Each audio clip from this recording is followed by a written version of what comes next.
So let's get that small talk that we was talking about. That's how you break the ice, Absolutely. is to bring it up like that. Absolutely. So let me, for anybody that may see this later on, I'm gonna actually share us out a little bit, and then we'll get into I'm trying to our still get the load. discussion. There it goes. Cool.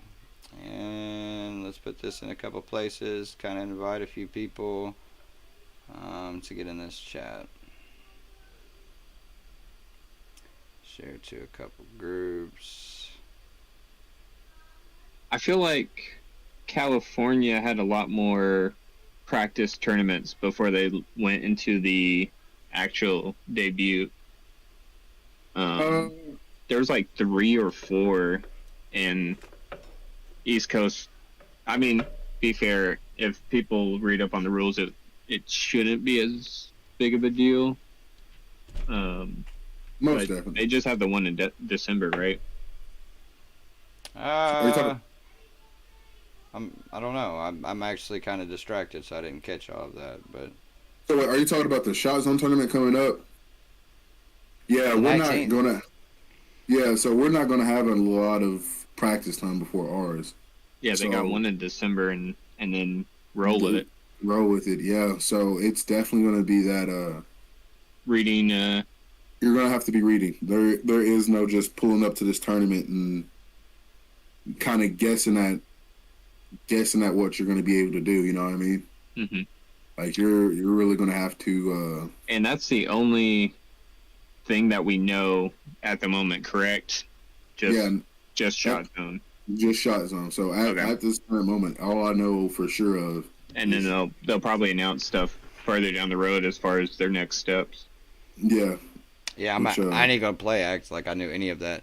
All right, so hopefully y'all that are in the screen real quick, hopefully y'all can see us, or I should see us and hear us fairly well, because I'm not sure with my headphones on. So if somebody ever pops in here and be like, "Hey, Steve, I heard that, and yeah, you're good," just let me know. Mm-hmm. Anyways, Caleb, can you run it back? Because I was not listening, bro. Not intentionally, but unintentionally. No, you're good.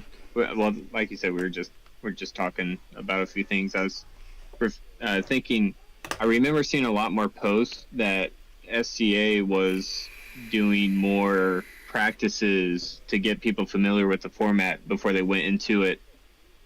There was like 3 or 4 practice weekends, I feel like. Shotgun just has the one in December. Yeah, you're talking about December. Oh my gosh, man! I keep forgetting these dates and I haven't written it down. Are you referring to the NSL one in December? Yeah. I think it's like 10th and 11th or something like that. And then I think the actual tournament is being held at the end of January. I think the 20-something. I gotta look it up. And I even just shared a post about it last night and completely. I slept since then. Nah, for sure. For sure. Like, it's definitely, people who show up to that practice is gonna definitely want to, like, chill out and listen to everything everyone has to say. Oh. And, I mean, that's including us. Like, I know we experienced it, but we still wasn't able to sit there and practice it like some of those other guys have. Yeah. Like what you were talking about. Like, there was definitely more, you seen more people who had to practice with it with longer times and slightly still didn't understand it, but knew it enough to where they could figure it out as they went. Okay, so the practice at Shot Zone is going to be held December 10th and 11th. It is the NSL format. It is the new one that we just sit here and watched with this trip, which is something I'd like to get into in a second. And the actual tournament is being held at Shot Zone as well, January 28th and 29th. So, yeah, if I could real quick for y'all that did hop in here or see this later on, we're just going to small talk a little bit with our experience of what we had with the first NSL being held at Sacramento, California, which was an absolute blast to ride over there with my 2 homies. It was really exciting. I got to experience a plane ride for the first time, which is pretty neat. So if you ever caught in a podcast or know me at all, you're like, hey, man, Steve's scared of heights. But I took it and I did it and it was fun and I got to fly over with these two guys and then go over there and meet some really cool guys. So obviously I was there, but I definitely wanted to pick both of y'all's brains about it, what you experienced and how so on and so forth, and also gain into these rules kind of once we get there into the storyline. But I certainly do want to reflect on everything that just happened and what it means for us over here on the East Coast and for the future of Airsoft in general. Real quick though, I do want to shout you out. CSL, thank you very much for being in here. Predator, I see your hearts, so you're in the stream. And Leo, I see that you are in the stream as well, so we do have some activity.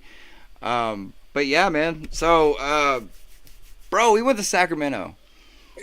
We went to Sacramento. We flew to Sacramento. We got to experience the NSL for the firsthand right there and watch it the entire tournament. You two got to play an important part in it, being refs. I got to go around and be extremely nervous trying to do some interviews. It was really rough for me.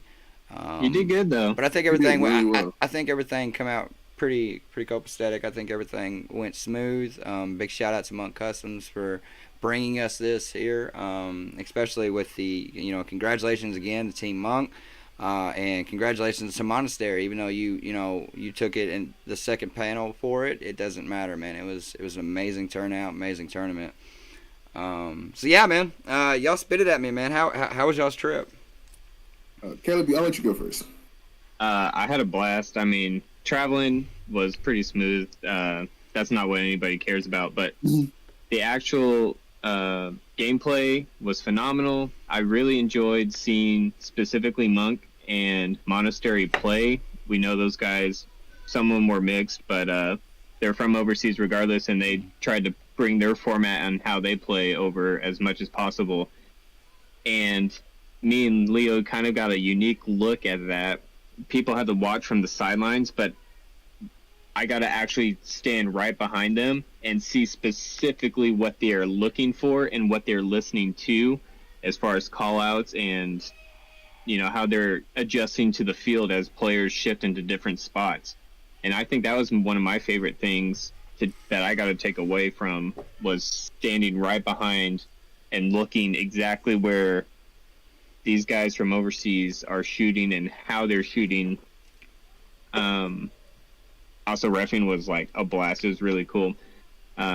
Stressful in a sense, you want to make sure you're making the right call, so your focus and dedication there is really in the zone once the tournament got up and going. But all around, it was a really cool trip. I love the Zebra gang, man. They're cool dudes. Rourke, he's my man. Him and Jeff kind of helped me get into the zone, figure out what I'm looking for and how to identify stuff. So they got me set up and they got me rolling. And not to mention you was real quick, you was made Instagram famous within 24 hours of full auto only sharing your. You're gonna completely miss that. If anybody sees that clip, I'll probably post that on my Instagram at some point and I'll tag Full Auto. I'll save it for a Throwback Thursday down the road. See, that's what I was wondering. Did they actually post it or was it just a story?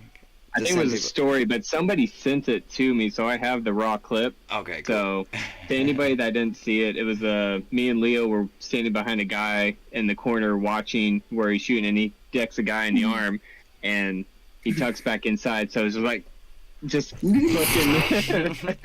It was awesome just to see that viewpoint from where they caught you too, just being up above. It was just perfect. And as I commented too, I ain't seen you run that fast on the airsoft field charging somebody. You was getting after them. You made sure that. That's something I seen out of both of y'all was the constant. Y'all might have been new to it, but you played the part well. That's say it for what it is. I think y'all played the part well. Man, sorry. I'm gonna just piggyback off of what Predator said. It's pretty much you want to make sure you make the right call, so you put your absolute dedication into making sure you're in the right position to be able to be hey, I know 1,000% this call is right. There's nothing else to it. I will say my experience as being a ref, I was nervous. I will say that I was nervous behind every call I made. Well, I wouldn't not nervous behind every call, but I was nervous to make the calls that I made on the simple fact of I wanted to make sure I made the absolute most right call that I can make in this position, because I know how I would react if I was pulled for something that didn't happen or wasn't true, or something like that. And so, yeah, I see where Predator's coming from, like where he said, I was like I made sure I was absolutely locked in on everything my person was doing, the person he was shooting at was doing. It was a lot, but it was a lot in a good way as well, because we got to learn from other people's mistakes. Two big things. They were very specific about you pull somebody when you're 100% sure, saw with your own eyes, don't listen to the player being like, get him out. I'm like, we're looking over your shoulder. We can see what you're shooting. So 100% with your own eyes, you see it, you take it. But the second thing is the refs aren't there to cater to you, prevent cheating. We can stop it, certainly. That's a big benefit of having that many refs on the field. But at the end of the day, it's player integrity, big part of it. Yeah. Honest players. We're here mainly to get those second-degree penalties, which, for those that aren't familiar with the NSL format, the level of penalties, I think there's 3 tiers: second degree, first degree, and major. And second degree is where you get shot in the belt, or line, any gear, essentially. If you get shot in that, you're not going to necessarily know, especially if it's a backpack drooping on your back.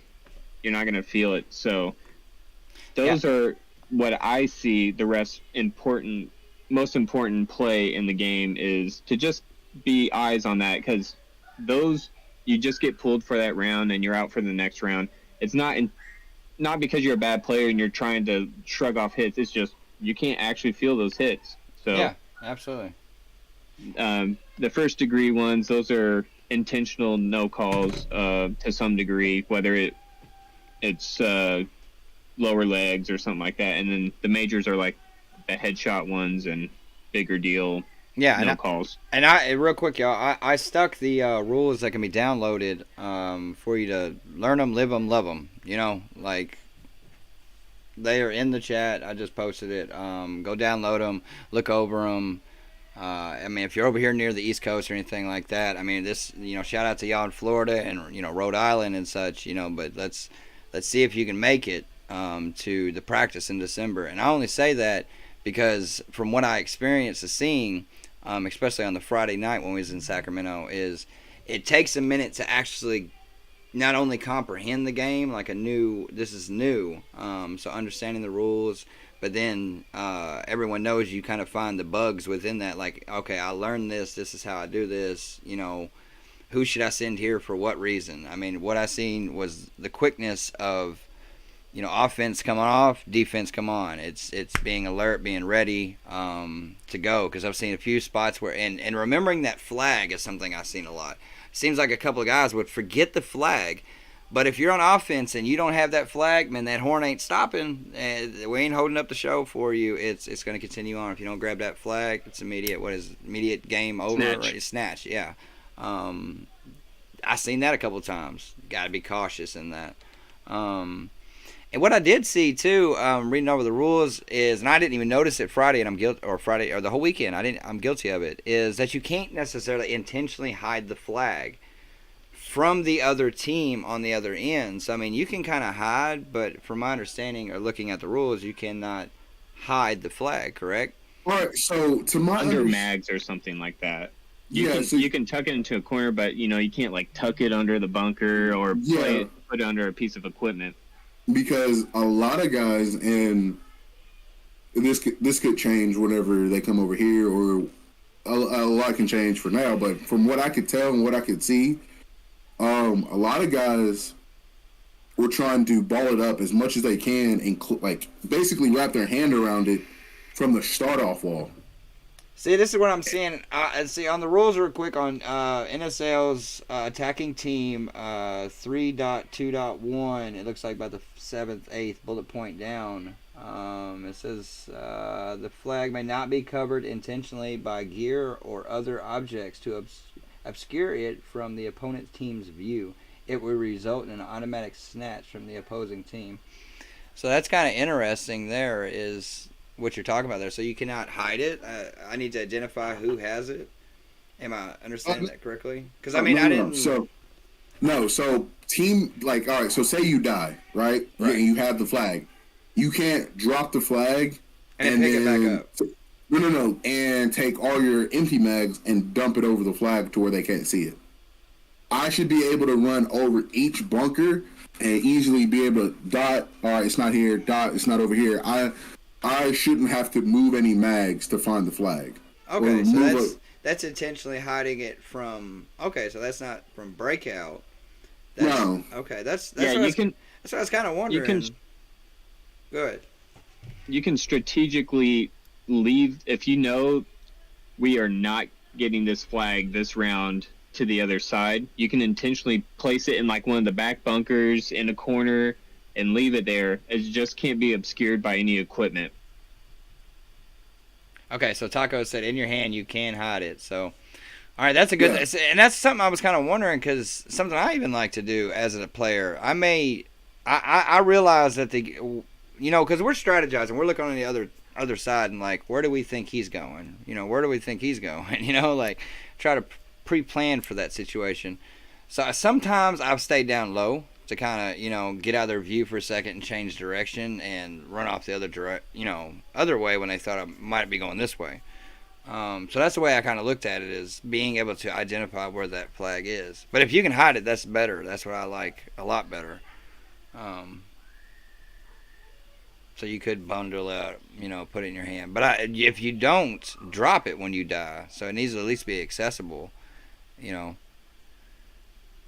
Yeah, that goes into another rule. I'm not exactly sure if it's an automatic snatch or if it's a penalty. I think it's a penalty, but I'd have to look it up. Go ahead and say the rule. I'll probably know it if the walk-off. Taco's Airsoft comment, it says, while it's in your hand, you don't want defense to know who has it. I would agree with that. That would be the better route. So that's what I want to kind of confirm or deny. Situation. Yeah, I've seen a few teams. Yeah, last weekend they all walked up into a huddle and then they all put their hand in and held a fist, and then they all got to the wall, so they didn't know who had it, and then everybody broke out trying to obscure it. I even saw ROK, the guy that had the flag. They were just hiding where that player was going. So he dropped real low behind the X, and he would shift over to try and pick whether or not he's going left or right, so that the players didn't know which side of the field the flag was going to go. I definitely see some slick ones. Like you said, I've seen the whole huddle up, everybody grab towards the center. I'd even, and there's no rule against this, I had even seen the teams before the match, everybody, and it was clever, and I almost missed it. Everybody shook everybody's hand. I've been trying to do that. I have. No. With their no. Before the match, with their own teammates, with the flag, they'll like transition the flag out of each other's hands. They do it. 5 or 6. They low key doing a drug deal. They were like, look, monetization's gone now that I said that. Yeah, they low-key were like just switching it off each other's hands, and I like at first I missed it, and then I watched the flag shift to the other hand. I'm like, oh, that's slick. I like that. I was like, y'all definitely plotted that out. Like, one of y'all are definitely cooler than the other. I will say that much. Okay. So there was definitely some interesting strategies that I've seen playing with this flag. Well, and that kind of rolls into, I think, another rule that kind of a lot of people got in trouble for this weekend as well. Once you drop the flag, you cannot pick it up. Like, so if I had the flag, I dropped it, I cannot pick it up until Predator or Steve picks it up. No, you can only pick it up once per round. That's what I'm saying. Like, so you can't pick it up the rest of that round, even if somebody else picks it up. And the handoff has to be, you can't throw it either. You have to hand it off. Hand it off. Yeah. See, the nice thing about the handoff, though, is E can hand me the flag, and I can hand the flag back to E because he didn't drop it. The second he drops it, he can't handle the flag rest of the round. Exactly. Okay. See, I actually seen one of the calls too. I don't even remember what ref it was, so I can't. Uh, but yeah, he dropped it. I think it was a 1v1. 1v. Dude dropped it and then picked it back up, and he called him out right there. I was just like, I believe Rorik made that call. okay. I was standing Don't next drop the to flag. Yeah, I was standing next to Rorik whenever he made that call, and it's a two-way call split. So dropping the flag in the 1v1 is dropping the flag against the rule. Plus, it's basically like mercying out. Like, I'm stuck and I don't know what else to do. Mercy, drop the flag. Well, it's also something else to keep up with. It makes you something you have to be more alert about it. Because I can say for myself, even playing, speakeasy, I've gotten the flag 1,001 times. And 1,001 times I've sat there maybe in the middle of X or something, put the flag down, and then reached out and shot, hung out there and then pick it up if I need to move. And then sometimes I hold it near my mag well. It just kind of depends. But I like that you have to be alert for it. Even then, in the Speed QB tourneys, if you drop the flag, you drop points because you get 25 points for hanging the flag without dropping it. It's that first flag grab points. If you drop the flag, you lose that first flag grab points. Yeah. So it's kind of a similar idea in that regard. If you guys are down with this, I'm ready to talk about scoring points. Let's go. Let's go. Yeah, all right. I feel like this is where a lot of teams stalled. Or got a late start because Saturday points were not on the board. Sunday is where they started scoring a lot more points. And I think a big thing of that is Friday, which for people that didn't know, Fridays were scrimmage, Saturday was first day, Sunday was the second day, end of the tournament. Friday, people were just getting practice rounds, and they weren't thinking other than strategies, penalties, and figuring out what I can and can't do. They weren't figuring out how do I score points. And sorry, I lost my train of thought. My phone flashed at me. Yeah, they weren't thinking strategies, train of thoughts. Yeah, so when it came Saturday, people were eliminating the other team, but they weren't scoring any points. And it was specifically because they had the flag, and when the round would end, that you hear the buzzer, which the defending team could hit a buzzer to end the round when their last player got shot to keep the clock from running out. And they do that, and they're like, oh, we did it. But then they never took the flag to the further to the starting gate of the defending team. And granted, that can get you a lot of points, but just getting it to the other side of the field, it's broke.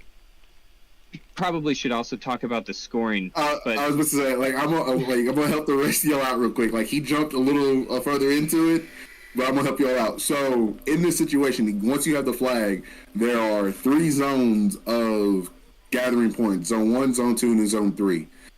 Zone 3 is obviously the furthest, so that's the one that's worth the most. To put that in perspective, you're already starting pretty much in Zone 1. The further you take the flag is more points you gather. Once you hang the flag up against the wall, that's basically scoring as most points as you get, and that's how you lead into the 1v1 to score your additional 2 points. Yeah, bonus points. Bonus points. Which you only collect if you win the 1v1. Yes, you only collect all points once you win the 1v1. Yeah. If you lose the 1v1, it's basically like a snatch and you lose all your points. The other thing he mentioned is the buzzer. Once your teammate, and it goes both ways, once your team is completely killed off, you can hit the buzzer as the defending team, and the other team would have 3 seconds, or it's either 3 seconds or 2.5 seconds to make it from where they are with the flag to as far as they can on the field. So if you're to get the hang. So if you're all the way at the back end of the field with the flag, you're not making it to the other side in 3 seconds. It's physically impossible. So that's kind of where the whole fighting comes into play. But it also flips the other side. If you hit the buzzer and you still have one more teammate out there, that automatically counts as a snatch and you lose those points. Or automatically counts as a defending team. That automatically counts as a hang for the offensive team. If you It, hit the yeah, button. it hit the buzzer. I like that so much strategies and details in it is so interesting. Um, how you have to remember so many things. I can't wait, and it sucks, man, that I didn't get to put it in so much in perspective of playing this weekend. I would really like to have done that. But I'm looking forward to December to Shot Zones. This is going to be cool. But I think it's going to be new for all of us, so thank God. Hmm. Pretty sure Adam's coming out from Tacos to help it along. And then this initial push to have it in 2023 season. I think there's still going to be a lot of confusion. Because there's going to be people that's going to show up in January and not December. You know what I mean? Just for what it is. I mean, just say it right now. I mean, I think you can fully understand and come up with strategy for January without playing, but just reading the rules. Just reading them will go. I just read the rules going into the tourney in Cali, and I understood enough to be like, oh, this happened, that happened. They should have done this. Yeah. As far as there's a few things that are a little bit grayed on my understanding overall of the play out, and it's not gameplay, it's the in-between games. So for those who didn't watch, I'm sure Steve can probably hook us up with a link to the tourney live stream. Yeah, sure. I'll actually put that in there right now. If you watch, they have two teams play a round, so team A and B, and then they stepped off, and then team C and D walked onto the field, and they played that out. What's a little confusing to me is how they are figuring out who needs to be in the hallway to know when these games are going on. Is one heat teams A, B, C, and D playing? Is that considered one heat? Or is a heat more than... So a heat was the 4 teams that played. A, B, C, and D. Correct. And so basically every quote-unquote 15 minutes, we'll say 15 minutes of gameplay, or 30 minutes in that case, since both teams had 15 minutes, that was one heat. Mm-hmm. How long did one heat last? Do you remember? Because it lasted like an hour. So each team of 4, it was 10 minutes. Was it 10? Oh, yeah, they dropped it down to 10 minutes to make the... Yeah. So it was 10 minutes for for one round. I mean, for one team to go out and play. So by the time we got to the 6th point scored, since try, it was about 45 minutes for one single heat. 45 minutes to an hour, I would say that much, depending on how the team playing. If one team was playing faster and more aggressive than the other, they just start racking up a lot of points, it seemed to last a lot longer. Yeah. And rather than just because they had to walk off, that's a minute. Other team walks on, that's a minute, and then back and forth. Yeah, I see Taco's saying that players need to be there in December and the Friday before for practice scrimmages. I agree. I mean, the more practice you get in, the better you'll be. But I think you guys may agree or disagree. Watching the teams that played Friday and play into Saturday, they may have been better than the teams that just had no idea going into Saturday. But the players that came from the Friday rehearsals just had a leg up on the field. They didn't really understand how to score points. Like, teams were not grabbing the flag. Even defending teams. You guys will watch the stream. There's a key point where a defending player... Oh, something popped up on my screen. Mm-hmm. A defending player walked past in the snake, past the flag to 1v1 this guy. And they duked it out for like 30 seconds to a minute. I'm like, that's time on your clock as an attacking team that you want to be able to score points. And he just had to grab that flag. He didn't grab it and then went and played the guy, and then the round ended. Well, he has to go back the next round defending again because he didn't grab the flag for the snatch. But it was right there. He passed it to continue pursuing this guy. And I think that's where we're going to find the most trouble, because that's essentially killing your time to be able to rack up points for your team. Real quick for the chat, y'all. That's a day 1 and day 2 videos in the comments because it was a 2-day event, so they go together. It's a lot of footage, a lot. So yeah, no, I definitely would say that was definitely a turning point. I think there's another part in the video. You see me. It was day 1 because I was standing in Snake. You see me standing in Snake, and I'm watching this. I'm watching the opposing team Snake guy come up. And I cannot move because I see the flag. So the ref who's closest to the flag has to stand by it so that he can alert who's ever running the control system about when's the snatch. So I'm the closest one to it. I'm watching it, and I see their guy come up. So I'm like, all right, I'm preparing to yell snatch. His team easily could have gotten more points if he would have snatched the flag. I watch him and the rest of his team strategically. He crawls past the flag and never proceeds to grab it. Nothing. And just so that people understand, when Esmond is saying score points, you cannot score points on defense. So how do you get to offense? You have to grab the flag from the attacking team, which is called a snatch, and then the defending team turns over and gets to attack. So that's where the goal is to grab the flag when you're defending so that you can get back onto the attacking side and score points. Yep. To my understanding, you guys step in if I have this wrong, there's no cap on how many points you guys can make.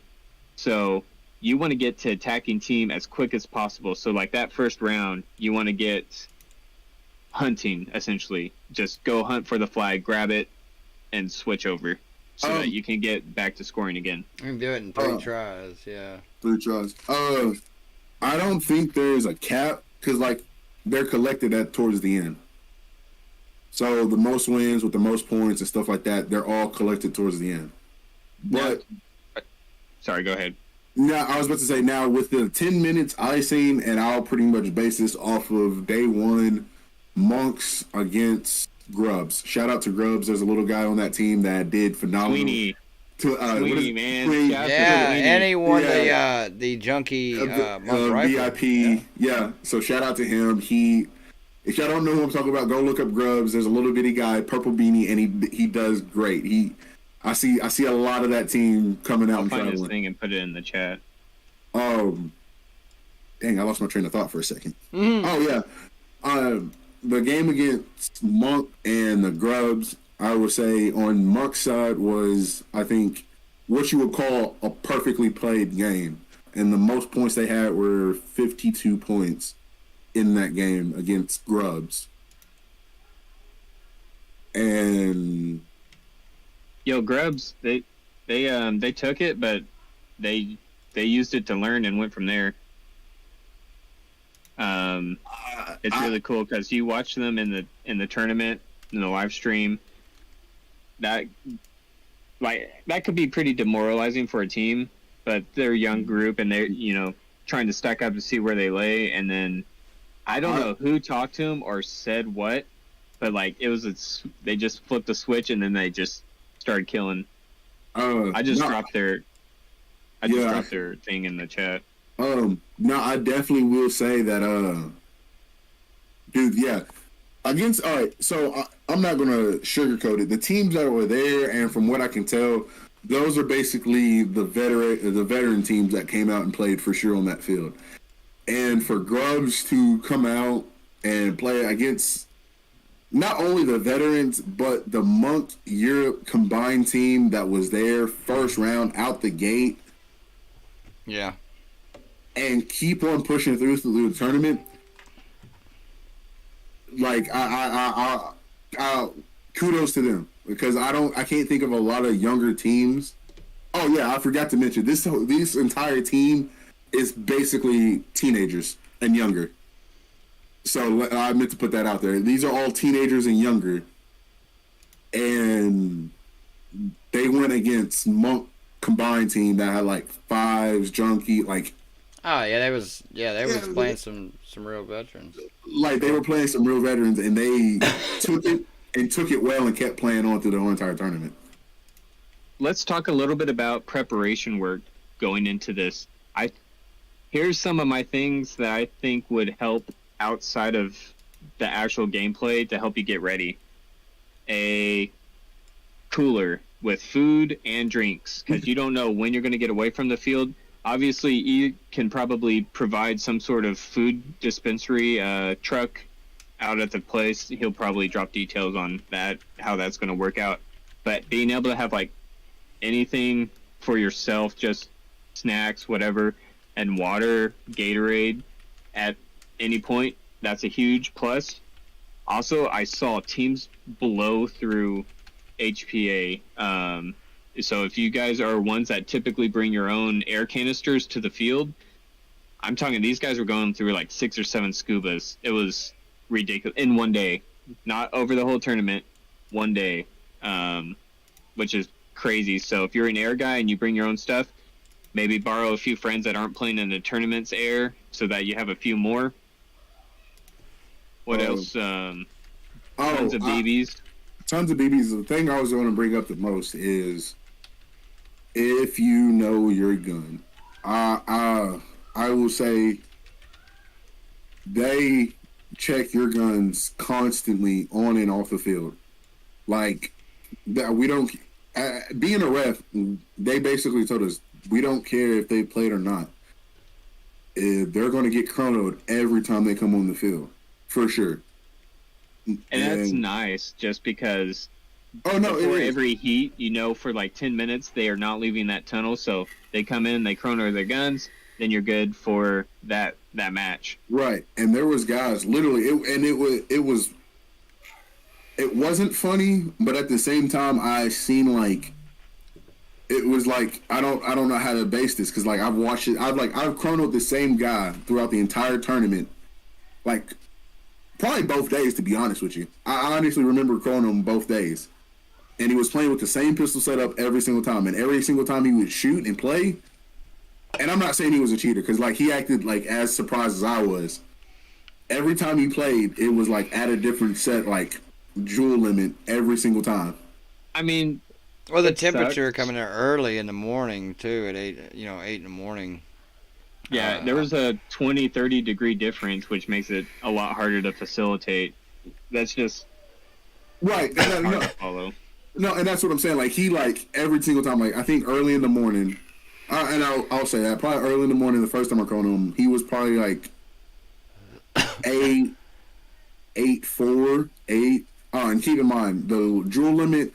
The lowest you can be is 0.9, and the highest you can be is 1.1. That's all across the board, no matter what pistol or rifle. It's either... And green gas, so those people that plan to play with green gas, make sure your guns are consistent, Yeah, no, like it has to be... I think they told me it has to be 5...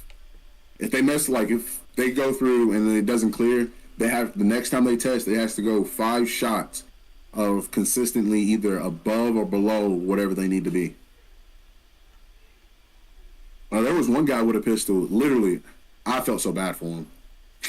he kept coming through, and I couldn't let him play because he would go 5 shots, and it would go from like 8.4 to 9.3, like to 7.9, all the way up to like 1 something, back down to 8.4. I'm like, dog, I cannot let you play. Here's something else. Oh, sorry. No, finish. No, you're good. You're good. Something else to keep in mind for these tournaments. Again, Steve already dropped the rules, but 2 pistol players. The rest, they don't care. The rest can be pistols, they can be rifles, they can be mixed, but you need 2 pistol players on the field to be able to field 5 players. So those teams that only have 1 or 2 pistol players and don't have any extra pistols, as reliable as we can make Kappas, they still will probably go down. Or if one is just barely out of jewel limit and it's a green gas, you have to find something else, or you're playing a man down. So make sure you have some spare pistols, as much as a spare rifle, but I feel like having 5 players is better than, just playing with a a backup AEG versus your HPA rifle. Yeah, and that's 2 players for offense and defense every time you're on the field. Both sides have to be 3 and 2. Maybe some extra tracers, anything that, it's kind of peace of mind. Having one of something's having none, and having two is having one. I would definitely say out the BBs for sure, because there's a lot of spending BBs in this too, because, you got a longer clock. You're going to play more. If Ethan's still in the chat, he may be able to tell us. I think he's dashing up on BBs for this event, but obviously, if you have your own, bring them. Definitely. Like, 0.25s. Yeah, I was about to say that. 2.5s is the limit, so you cannot play 2.0 or 2.8. No, 2.0, 2.8. And tracers only. Yeah, tracers only. 2.5s. Like, there is no compensation for nothing. So you have to play with. Taco just said it's going to be 15 minutes. Minutes in 2023. Right on. Yeah, right on. A little extra playtime. And I gotta admit too, it's something for me. Lately, I've been playing with a 13 CI tank. It's something that I even need to take consideration of before January of maybe jumping back to a 48. I think air is back to a 48 for my rifle. But thinking of that, what you said is I didn't notice how much air people went through. And I mean, even for us, we've always played with air and all that stuff. And it's like, geez, that's a lot. It is a lot of air. It's a lot of everything. But I mean, that's part of it. You know what I mean? It's just part of it. It's something you gotta take in consideration for sure.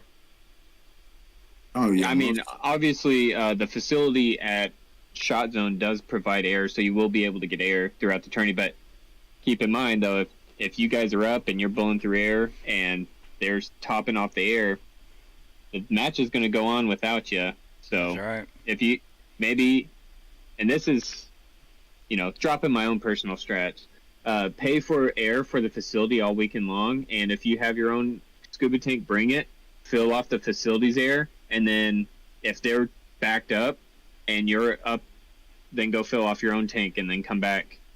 I think that would be a smarter way to do it. That's smart. It definitely is, because I'm not just a pretty face, Yeah. just mic drop. Yeah. And Ethan's like, yeah, go ahead, all day, get some air off. Or if my compressor goes out, I'm reading off the chat, but predict the unpredictable. Pretty much. Yeah. Oh, and I think it's another thing. No GoPros or run cams allowed. Period. That's a plus when it comes to this. Yeah, so there is going to be no GoPros, no run cams. Let the refs is the your refs, only, literally your refs. Yeah, the refs are going to be your only call in this whole entire situation. And again, always remember, we add the extra refs to help you play with integrity, call your hits. Like, that's just Airsoft, period. So we're just there as an addition to help make the hard calls made. Yeah, and honestly, go ahead. I was going to say, I honestly think that is the biggest difference that we made. I don't think I pulled a major call that entire weekend. I think I only pulled the most calls I made were second degree penalty calls. Straight up. Well, and again, it goes back to, what I seen a lot of was some guys were getting mad because they were getting pulled. But again, I think it's for those, like you said, the majority of them are second degree penalties. So one hits your backpack, one hits your dump pouch, things like that. That helps out each player. I'm appreciative when I got a ref that's looking down my line of sight as well and sees that one that I caught him, and I don't even have to even grunt about it. I got a ref taking off. Yeah, pulling a full auto only situation with Caleb, and just down the field, and then immediately it's like a relief. And if I get pulled, it is what it is, man. If it hits something, it's just part of it. Yeah, just let me know. It's cool. Send me straight to the penalty box. We got this. We cool. We good. All right, keep it going. Let's go. Yeah. And penalty people, there will probably be a negative connotation eventually to penalties, but just because you get a penalty does not mean you're a cheater. Amen. Like, period. Like, people are gonna see, like, if Leo ends up in the penalty box after every match, it's like, nah, he's not cheating. He's gonna go home and he's gonna buy some new gear so he doesn't have to run that backpack. Ain't that Dude, right? you probably remember. I don't remember exactly who was on your podcast, but it was somebody from overseas, and they were talking about how they kept getting shot in the backpack, and that kind of helped lead to the development of these grips that we're used to seeing kind of standardized now. It seems like everybody is running a Monk setup of some sort. Absolutely. I know Monk almost becomes like the Kleenex gesture, where it's tissues versus Kleenexes. You know, Monk, anything with a paintball grip is a Monk. But obviously there is a bit of a difference there in that discernment. They're definitely. Yeah, the sports. There was definitely a lot of guys, and like that's what was amazing to me is like I definitely a lot of guys where I was telling them like, hey, you got hit in the backpack, or hey, you got hit in the belt, or this or that, and they were just kind of like, all right, cool. Like they weren't upset. You know what I mean? It just is what it is, man. Like they once they heard where they got hit and like really collected their thoughts about it, they were like, all right, cool. And to all those players that like. It could be a double-edged sword, or it could be a learning lesson from you. You know what I mean? Like, a lot of guys took that and kind of just kept running with the same thing, and sometimes they would make it and sometimes they wouldn't. But there was definitely a few guys that listened to what I said, like, hey, you got hit in the belt. They're like, all right, cool. Sit out the next round, immediately go over a new strategy with their guys, and then come out and do something completely different to where they wouldn't get hit in the belt as easily. Yeah, put them in the safer bunker, something that's tall and they can stand behind and have more defense. Yeah. And strategy, even, coming onto the field. So,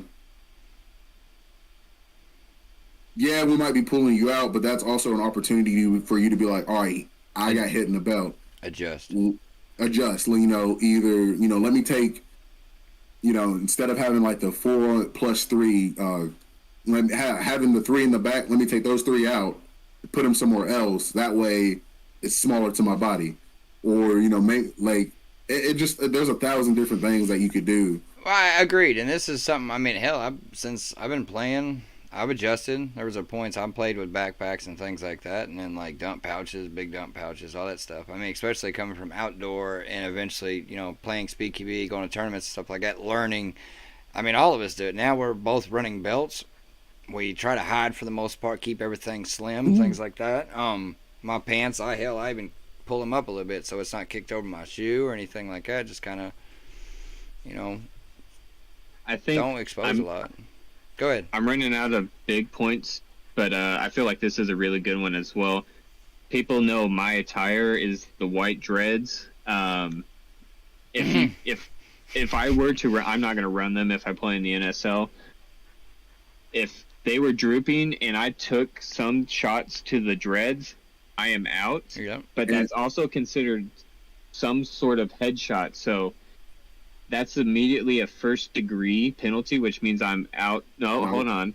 It is a first degree. If I get shot in the mask region, whatever, that's considered part of my head, I'd be out for that match, next match, and like a few more. I can't remember the exact number. But if 2 refs saw it, both the sending ref and the receiving ref, that's a major, the biggest of the biggest penalty. So I would suggest that anybody that has any sort of gear that like droops or is really baggy to either tie it down or find a way to run something else. Like, I'm not going to run my dreads for the matches. I got shout out to Bands for Bert, to anybody on the East Coast that knows him. He makes custom headbands. I'm going to try and get one made for my Predator. So. Yeah, he actually brought that up to us last time I seen him at Shot Zone. I'm assuming it was TSA, right? Yeah, TSA. So it was the same time. I'm assuming collectively that we heard about the headbands that he makes. Yeah, I saw him at Extreme Airsoft at Rhode Island. But maybe that's where, because I was like, it popped in my mind, and yeah, that's where I'm going to get it. Yeah, Taco dump pouches. Yeah, get rid of them. Yeah, I don't even rock one. I stopped using one good while back ago. I mean, scrimmages and stuff is whatever. It's not so as important. It's just kind of like whatever. I'll tuck a little bit more. You know what I mean? Even though I'm tucking as much as I can. But let's talk a little bit of. Sorry. Go ahead. No, go. What do you want to talk about? You finish your thought. It's finished. It's gone. I was going to say, let's talk a little bit more about the facility for those that don't know. Shot Zone. Shot Zone is an indoor facility that is climate controlled. It is also turf for people that have played or have not played on turf, so it is a different feeling. I have friends or teammates that won't play on turf. They just don't like the feeling, or they're not used to it, or have the gear to play on turf. You can slide pretty well on turf with plastic. Is that correct? Plastic padding. I mean, even my pads on my Speaky V pants work, and it's plastic. The knee pad does. It slides pretty decent. So anything plastic is definitely going to. But fabric will grab on turf. For people that are like, oh, I have turf cleats. No. Yeah. The facility is not turfed ground turf cleats. I don't know what. Maybe you guys can word that better. All right. Cleats, period, are not allowed at Shot Zone. I'll go ahead and help Ethan with that. I wish they was too, man. I like playing in cleats. It's not the type of turf that you would see on a football field. This is more compact. So, Ethan, I'm helping you out right now. 0 cleats on this turf. You don't need them. If those are the only shoes you show up with, you're going to be playing barefoot. I think, period. You correct me, Ethan, if you're still in here. Track shoes, you can use like those track shoes or whatever they. Is there something no like spikes. that? There was something. Yeah, no spikes. I know that. No spikes at all. But I was thinking of more of the. James talked about it one time, and he's like, I got some. Even those shoes. I know what you're talking about. They're still spiked under the bottom. We looked them up. So you literally. Just anything that's grippy, like basketball shoes, would be fine. Yeah. The turf itself does grab really well, actually. So if you just have anything with like that brown gummy stuff, you'll be fine. Or regular shoes. Yeah. No, they. There is a really nice spectator section at Shot Zone that you don't have to have a mask. It's over drooping the field, kind of like SCA for the people that were at the West Coast one last weekend. But it is netted off, so you should be all right. ET says he plays barefoot. I don't blame him. That's perfect. Now I will say the section for spectators is definitely dope. Because you get to see a lot and you don't have to wear a mask. Like you're not having to sit there and like breathe into a mask and not play anything and still have like. Yeah, it's a win-win for spectators. Yeah, it's a win. But being up there, I like it. It's definitely one of the best spots this side of the Mississippi that I can think of. Which most guys are probably going to know this already, but at the same time, not to mention, Shot Zone will be streaming all this as well. So it's going to be out there. It's going to be the same thing as Sac County with what we just seen. I mean, he's already doing a phenomenal job. Channel? I'm not sure. I guess that's between them, what they want to do, if they want to put it on NSL's official page or Shot Zone. Maybe both, but I think it'd probably be better. A restream feed, that would be pretty cool. That'd be dope. Whatever that takes between them. There's also a staging area inside, so there's a really big open room, like just across from the field, about like 15 paces, and Steve paces. But yeah, in the past they've also put the live stream up on a projector in that room. I don't know, Ethan, if that is a plan. If you can drop in the chat if that is a plan that you'll do. Said it is. He said it'll be on NSL. So it'll be on NSL, and I bet you he'll probably run the projector again. But that way people don't have to pull their phone out to see the stream in the staging area. You can just watch. And I will say, I will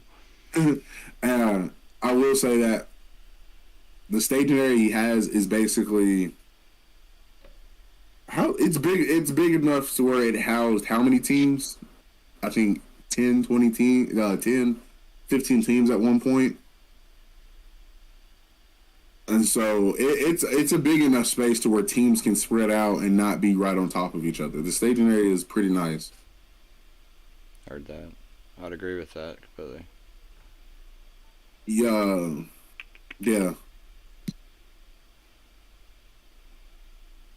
So, last thing is, Okay, me bro, and what's up, man? Esmond, Go ahead. me and Esmond went just to watch. Well, I went just to watch initially. I don't know, what your original reasons for going were, but even if you don't have a team and you either want to play or you just want to see what NSL is like, I highly recommend coming in person. Watching on the stream is awesome, but experiencing it in person and getting to talk to players, see their gear loadout, seeing the field in real time, in person, it's an unreal experience, and I truly recommend it. If you get the chance, come out. It's on the East Coast, so I feel like most of the people here, you guys make long drives already for Airsoft. You can make one trip for NSL. I mean, I've seen people make 16-hour drives to come play Shot Zone in the past, so I'm calling you guys out.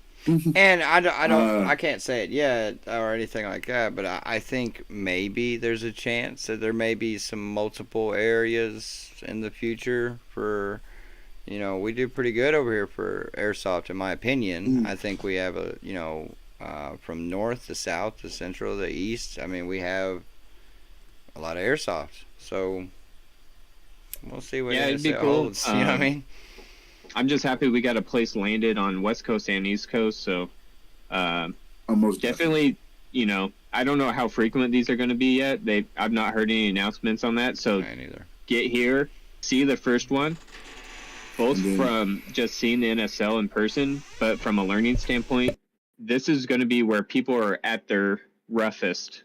Nobody here is going to be polished because they haven't been playing specifically NSL for a long period of time. That's where also, like Tacos was talking about, getting those reps in will be a huge deal. Getting polished, getting used to the format. The Monk teams, they came in, they knew exactly how they wanted to play it. Granted, some of the bunker sizes were different, which changed a few of the angles, but otherwise they're like, this is something we're used to, this layout. We know, we've been playing it for the last year. We know where everybody's comfortable at, what guns they're using. So just get here, see how they do it, see how our guys do it, what works, what doesn't. All right. To clear out some of the questions we asked earlier. So Ethan did say that he housed 21 teams in there, so that's it, and it was comfortable. It will be live streamed onto the field, so the projector will be up. We will be able to watch from the player ready room. And he'll have vendors out back, set up in the tent with heated seats or heated, like it'll be heated back there, so it won't be freezing cold.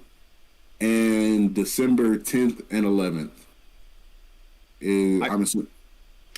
Hey, if I could throw out a kind of, I think is a useful piece of information, if Ethan can correct me real quick, but I believe there was a point in time that maybe he had a deal with one of the hotels or something like that, is if you was there for a certain event. I don't know if it's for this situation, and that's something Ethan would have to speak about, but I believe that was an option before. Good discount. And speaking of discounts, I hope I'm not dating it and we've not gone past it, but also for every team that's registered for the NSL, specifically in our region, there's a 200 BB mag cap to a mag, and a lot of the teams around here were playing with the 250 EPM ones. Yeah. So a lot of teams are having to shift their mags to get under that mag count. Ethan has a special deal going on with EPM. If you are registered for the team, you can order EPM S's for like $10 off a mag. I don't know if there's a mag cap, but you should totally reach out to Shot Zone. They have Facebook, Instagram, and stuff. If you guys are registered and want to order some mags, even if it's just to replace ones you already have, that is a really good steal. That's like buying them for old EPM prices. Yeah. And I've seen that he's going to have vendors. He said, I'm having our vendors in a tent out back with heat since it's January. Yeah, I know last January when we went to it, or went to the tournament, it was cold. It was cold. And I was trying to tell some of the guys from Sacramento, I was like, asking about the weather about then. And I was like, bruh, about that time is like the worst time to come over here because it's cold. And it's cold. It's a flip of a coin, too, though. Yeah. It could be nice. It really could, yeah. Being... Yeah, if you don't like the weather. It could be nice in the morning, and it could be like freezing rain in the afternoon, and then it could be sunny again in the evening. That's our thing over here. But yeah, so definitely dress accordingly to if you leave in basketball shorts out of California or wherever you're at. Yeah, so just be on the flight or something. Go put your snuggies on real quick because you're gonna need them. Prep for desert heat, but also freezing snow. So he says Amped will be here, Blowback, Rogue, maybe a new vendor, from the paintball world. Yeah, see, and what you talking about, Willis? we need that, and if I could touch real quick on that, man, we need that, man. Like I talked to a couple teams while I was up there about potential sponsors in the future, and even Demi was talking about that. Like in one of the interviews, he was like, it'd be nice to see players paid later on. And what we have here, what we're talking about, I think is a solid key to getting that. You know what I mean? But we need those vendors for that. So it's kind of cool if we got paintball that's already getting more interest in it. I mean, HK be pretty cool to rock on a jersey. You know what I mean? I'm just saying, if HK happens to pop up, that'll be lit. Those are like the big dogs for paintball, right? HK. Mm-hmm. Yeah. I was about to say I was about to say most bunkers that you see at a tournament have HK on them, or there's a flag hanging up with HK Army somewhere. Like HK, there's not a paintball tournament that I can think of where HK Army doesn't have their name tied to somehow in some way. I mean, bunkers, they cover the whole 9 yards. Yeah. Also, go ahead.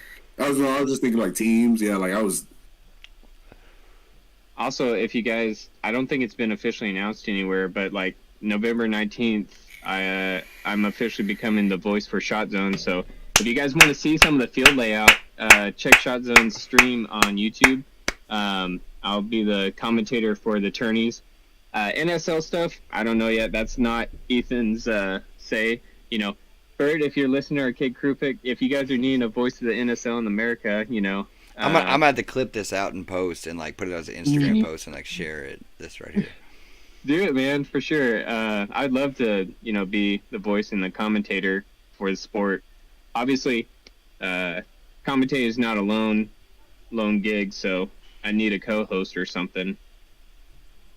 That's a good one for you. I remember you doing it before in the past, and I think that's a good one for you. Yeah, I need to get some reps back into it. So it'll be nice to be doing it monthly at Shot Zone. That's exciting. At least then I can knock the dust off and start polishing. ET said, so dang happy to have you on the staff. Much love. Also, it's good because I played just a little bit at the indoor today, and just like taking that knee squat and then like leaning over to like shoot around a bunker, my knee was just like not having it. So either I got to step up my workout games to build my knees up. Yo, don't take that out of context either, Steve. That's how much I could be. I'm tired of you taking stuff out of context. I'm just a guy recording stuff, apparently, like at the right time, at the right place. I dig my own holes, man. No kidding. I will say. Yo, K-Bird, I'm down, man. I'm definitely excited for this to hit over here and to actually be able to play with the squad. Like, it was something else to go over there and play, but to be able to come back home and play with my guys and our guys is gonna be unreal. So I'm excited.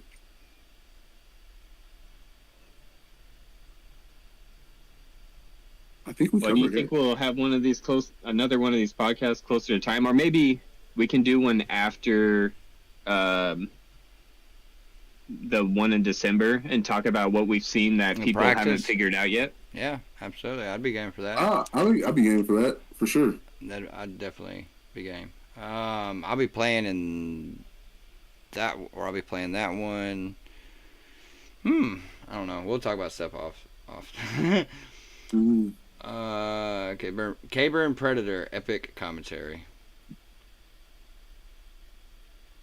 Hey man, we're super excited about having Team Tacos, man. And real quick, man, this team is cool as ever, man. Not only because they're about to come over to my turf and probably, shoot to, they're gonna light me up, I'm sure, because these boys are good.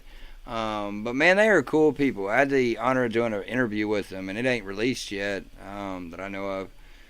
But just a good group of guys, really good group of guys that's very passionate about what they're playing. So Adam, still plays for Tacos as far as I know, but he's kind of took his role with what he's doing.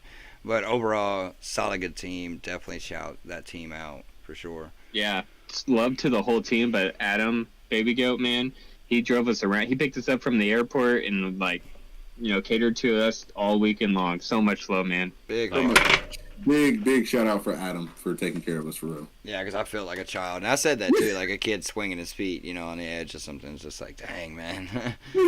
Like I got my own car, I got my own everything back home, but here, but he took care of us, man. And we got to see Monk headquarters in the U.S. That was kind of neat. Cool. That's classified information what's going on in there, but it was really neat to be able to stand in Monk U.S.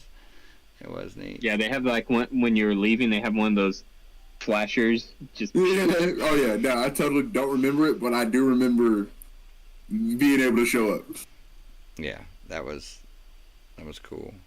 That was surreal. Because a lot of this was surreal to me. And if I could touch on this for a minute, the whole ordeal is because I got to have privilege of some podcasts with a few guys, and man, if I could real quick, just shout my boy Fives out, dude. That dude is so cool, man. Like getting to meet him was kind of like, and I said it. I know y'all heard me a couple of times. I was like, man, let me get a groupie photo. Like I'll be a little groupie right now. And low key, I wasn't kidding.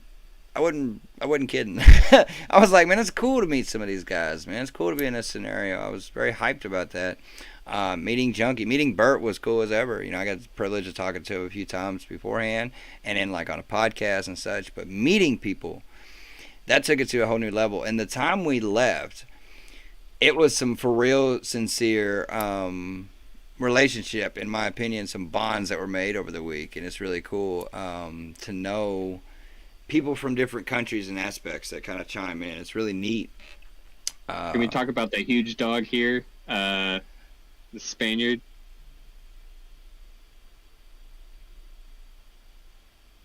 I bet I got caught in what Ethan said.